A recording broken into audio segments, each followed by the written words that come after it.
Revenge rarely begins with violence or deliberate cruelty. Its deeper roots often begin with humiliation, betrayal, rejection, injustice, powerlessness, or the unbearable feeling that someone has escaped the consequences of what they did. When a person feels deeply wronged, the mind naturally searches for balance. It wants the pain to mean something, and it wants the person responsible to experience a portion of that pain. Revenge can therefore create the illusion of restoring justice. Beneath the desire to retaliate is often a wounded sense of dignity. The person may not simply want another individual to suffer. They may want their own suffering to be recognized, validated, or somehow made equal to the damage they experienced. This is why revenge can become psychologically consuming. The original event may have ended, but the mind continues rehearsing it, imagining consequences, constructing scenarios, and waiting for a moment when power can be restored. The desire for retaliation can temporarily replace helplessness with a sense of control. Anger becomes easier to tolerate when it has a target. Pain becomes easier to carry when it has been converted into a mission.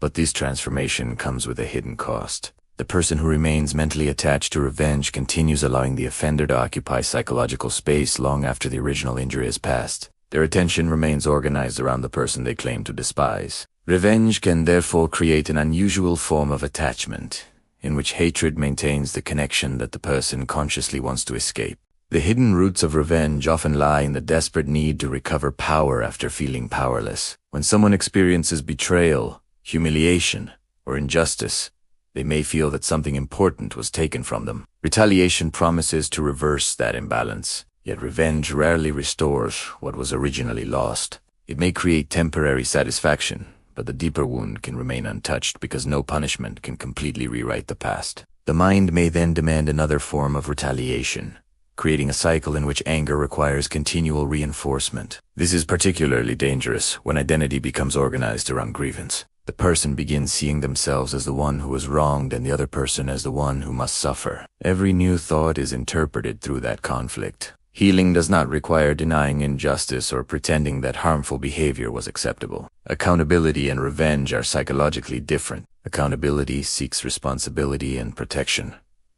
Revenge seeks emotional repayment. The deeper transformation occurs when a person stops allowing another person's actions to determine the direction of their future. Sometimes, justice requires consequences, boundaries, distance, or formal action. But psychological freedom requires something deeper.